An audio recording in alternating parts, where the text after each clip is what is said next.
یہ منظر ہری پور کے مشہور گاؤں ترشٹی کی لال حویلی کا ہے، جہاں سید بہرام شاہ لال حویلی اور ترشٹی گاؤں کا سردار اپنے دونوں بیٹوں اور لاڈلی پوتی بادشاہ کے ساتھ ناشتے کی ٹیبل پر بیٹھے ناشتہ کر رہے تھے۔ اس سے نظر ذرا سائٹ پر بنے کچن پر ڈالیں تو وہاں حیا بیگم اور امینہ بیگم ناشتہ بنانے میں مصروف تھیں۔ ویسے تو ان کی حویلی میں نوکروں کی کمی نہیں تھی، پر ان سید زادوں کے اپنے اصول تھے، کھانا حویلی کی عورتیں خود بناتی تھیں۔ بادشاہ ناشتہ کر کر اٹھنے ہی لگی تھی کہ دادا جی کی آواز پر رک گئی۔ اسرار بیٹا۔ جی بابا۔ ہمارا شیر پوتا کب واپس آئے گا؟ بابا وہ بس اس ماہ کی آخری تاریخ تک انشاءاللہ آ جائے گا۔ اچھا ٹھیک ہے۔ بادشاہ بھی اپنے دھڑکتے دل کو سنبھال کر روم میں چلی گئی۔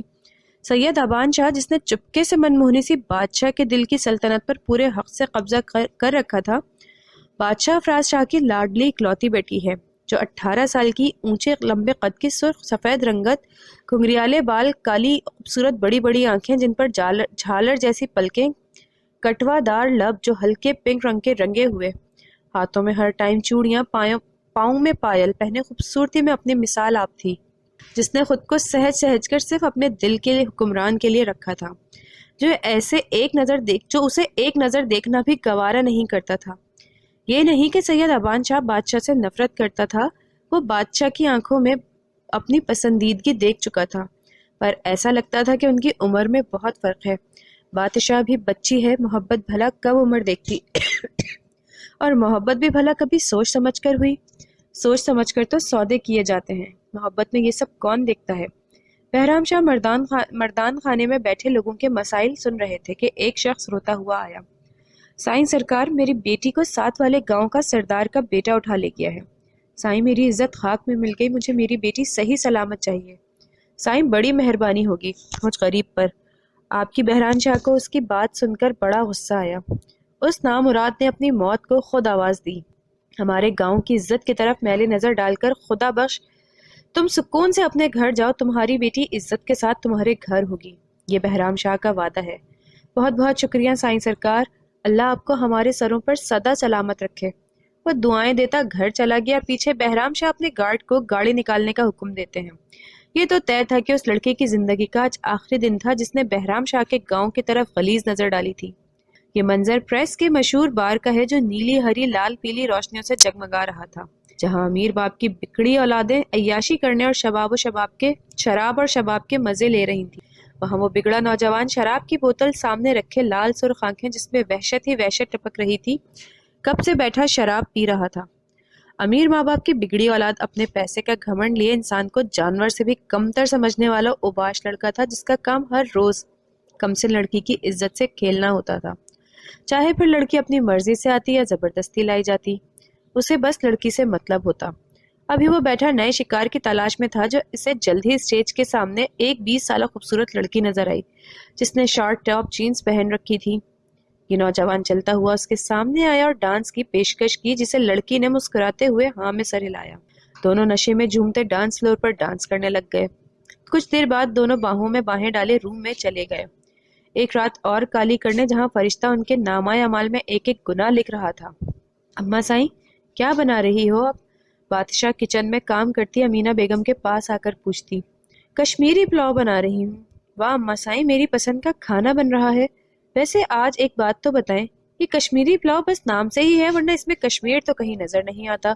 اماں جو اس کی بات دھیان سے سن رہی تھی، اس کی بات کا مطلب سمجھتے اسے گھور کر دیکھتی ہیں، اور وہ بادشاہ ہی کیا جس پر گھوریوں کا اثر ہو جائے۔ آج لال حویلی کی بیٹی انوشا اپنے بچوں کے ساتھ آ رہی تھی، تبھی طرح طرح کے پکوان بن رہے تھے۔ آخر 3 بھائیوں کی اکلوتی بہن جو تھی، حیا بیگم ملازمہ سے ساری صفائی کروا کر اب کچن میں آئی تھی تاکہ امینہ جو خود کچن کا سارا کام کر رہی تھی اس کے ساتھ مدد کروا سکے۔ بادشاہ جو اب ٹوکری سے سیب نکال کر کھا رہی تھی، ساتھ شیلف پر جا کر بیٹھی، حیا بیگم کو دیکھ کر جلدی سے نیچے اتری۔ تائی جی آپ کون سا پلاؤ بنانی آئی؟ اماں سائیں تو کشمیری پلاؤ بنا رہی ہیں، جس میں کشمیر تو نظر نہیں آ رہا۔ وہ اتنی معصوم بن کر پوچھ رہی تھی کہ حیا کو اس پر پیار آنے لگ گیا۔ وہ تھی بھی ایسی پوری حویلی کی لاڈلی۔ حیا بیگم تو ابان شاہ سے زیادہ بادشاہ کے لاڈ کرتی تھیں، پر وہ کہتے ہیں نا، گھر کے لاڈلوں کو بہت دکھ درد بھی برداشت کرنے پڑتے ہیں۔ اب دیکھتے ہیں بادشاہ کی قسمت میں کیا لکھا تھا، یہ تو رب ہی جانتا ہے۔ وہ صبح جب نیند سے بیدار ہوا تو سر ابھی تک چکرا رہا تھا۔ اس نے آنکھیں بند کر کے کھولیں تو دوسری سائڈ پر نظر ماری جہاں وہ لڑکی بے لباس مست نیند میں ڈوبی سو رہی تھی۔ اس نے ایک طنزیہ مسکراہٹ اس کی طرف اچھالی، والیٹ سے چند نوٹ نکال کر اس کی طرف اچھالے اور کپڑوں کے پاس رکھ کر خود فریش ہونے چلا گیا۔ ایسا ہی تھا یہ امتشال شاہ، انوش بہرام کا بیٹا، جس کے لیے لڑکیاں ٹیشو پیپر کی طرح تھیں، پر نہیں جانتا تھا کہ آگے چل کر یہ کسی عام سی لڑکی کی محبت میں گرفتار ہو جائے گا۔ شاید یہ محبت ہی اسے راہ راست پر لے آ سکے۔ جب رات ساری سیاہ کر کے صبح گھر گیا تو سامنا اپنے باپ سے ہوا۔ کہاں سے آ رہے ہو؟ رات گھر کیوں نہیں آئے؟ میں دوستوں کے ساتھ تھا، وہ جھوٹ بولتا سیڑھیاں چڑھتا اپنے کمرے میں چلا گیا۔ آپ کے بیجا لاڈ پیار نے اسے بگاڑ دیا ہے۔ مجھے تو ڈر لگتا ہے، نہ جانے کن کاموں میں مشغول ہے۔ اس کی حرکتیں مجھے مشکوک لگتی ہیں۔ انوشا اپنے شوہر سے کہتی ہیں، بس کریں انوشا بیگم، آپ تو میرے بیٹے کے پیچھے پڑی رہتی ہیں، اتنا پیسہ اسی لیے کما رہے ہیں، بیٹی تو بیاہ کر چلی جائے گی، پیچھے سب کچھ اسی کا تو ہے۔ ہاں ہاں، بس اسی بات کا تو غرور آپ کی اولاد کو نہ جانے کیا گل کھلائے گا۔ عشا اپنے کمرے میں پڑھائی کر رہی تھی۔ وہ اور بادشاہ ایک ہی یونی میں پڑھتی تھیں، دونوں گریجویشن کر رہی تھیں، البتہ بادشاہ پڑھائی میں ذہین تھی۔ ویسے تو عشا بھی اچھی تھی پڑھائی میں، پر بادشاہ سے کم۔ ابھی عشا پڑھ ہی رہی تھی کہ انوشا کمرے میں آئی۔ عشا بیٹے تیار ہو جاؤ، آج ہم لال حویلی جائیں گے۔ واہ اماں سائیں، کتنا مزہ آئے گا۔ ماموں سائیں، بڑی ممانی، چھوٹی ممانی اور میری تاشی، سب سے مل کر وہ تو حویلی کے نام پر ہی کھل گئی تھی اور اٹھ کر خوشی خوشی تیار ہونے لگی۔ یہ منظر اٹلی کے شہر وینس شہر میں بنے خوبصورت چھوٹے مگر خوبصورتی میں اپنے مثال آپ ہی بنے فلیٹ کا ہے، جو باہر سے ایسا لگتا ہے جیسے سارا شیشے کا بنا ہے، لیکن اگر اندر سے دیکھا جائے تو یہ شیشے سے بنا گھر سے باہر جانب ہر چیز دیکھی جا سکتی ہے، پر باہر سے اندر کچھ نظر نہیں آتا۔ اس خوبصورت فلیٹ میں ٹوٹل 5 روم بنے ہوئے ہیں، ایک اوپن کچن اور ہر کمرے کا اٹیچ باتھ روم تھا۔ فلیٹ کی ایک ایک چیز اپنے مالک کی پسندیدگی کی گواہ تھی، جو خود بھی اپنی خوبصورتی میں آپ تھا۔ اگر آگے کی اور جایا جائے تو وہاں اندر روم میں انٹر ہوتے ہی دیکھنے والے کی آنکھیں ستائش سے بھری رہ جاتی ہیں۔ ہر طرف سفیدی ہی سفیدی، ہر چیز سفید رنگ کی تھی، بیڈ شیٹ، پردے، یہاں تک کہ دیواروں کا کلر بھی سفید ہی تھا۔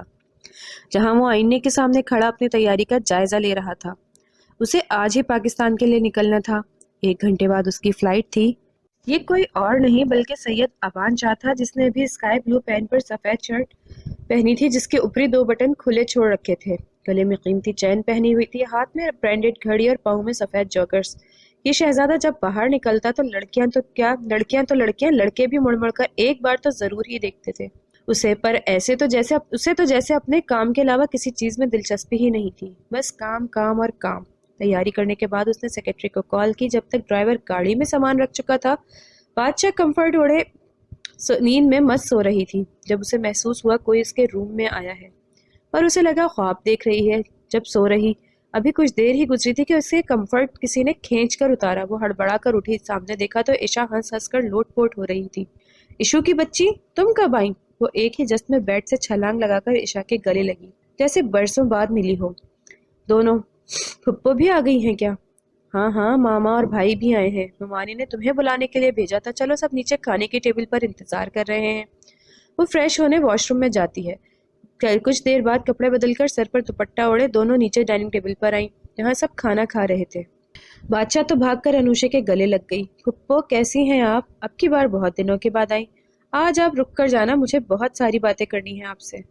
بادشاہ بچے، پھپھو کو کھانا تو کھانے دو، ساری باتیں ابھی کر لینی ہے کیا؟ بہرام شاہ بولے تو بادشاہ ہلکا سا مسکرا کر اپنی کرسی پر بیٹھ گئی اور باقی سب بھی کھانا کھانے لگے۔ کھانے سے فارغ ہو کر بادشاہ تو عشا کو روم میں لیے چلی گئی، مرد لوگ مردان کھانے چلے گئے اور حیا بیگم امینا اور انوشے سے گپے ہانکنے لگ گئی۔ ابان شاہ نے اپنے آنے کی اطلاع کسی کو نہیں دی تھی، اس کا ارادہ سب کو سرپرائز دینے کا تھا۔ صبح سب لوگ ڈائننگ ٹیبل پر بیٹھے ناشتہ کر رہے تھے کہ ابان نے سب کو سلام کیا۔ سبھی نے دروازے کی طرف دیکھا تو وہ خوبصورت شہزادہ پوری شان سے اندر آتا دکھائی دیا۔ سب سے پہلے بہرام شاہ کے گلے لگا۔ دادا جی کیسے ہیں؟ میں بالکل ٹھیک، میرے شیر آنے سے اور اپنے شیر کے آنے سے دادا اور بھی جوان ہو گیا، اس کی پیٹھ پر تھپکی دے کر بولے۔ پھر وہ سب سے باری باری ملا، آخر میں اپنی ماں سے مل کر وہ اوپر اپنے کمرے میں چلا گیا۔ بادشاہ نے عشا کو کل اپنے پاس روک لیا تھا۔ انوشے بیگم امتسال شاہ کے ساتھ واپس چلی گئی تھی۔ عشا اور بادشاہ بھی ناشتے کی ٹیبل پر نہیں تھی، تبھی ان کو ابان کے آنے کی خبر نہیں ہوئی۔ ابان اپنے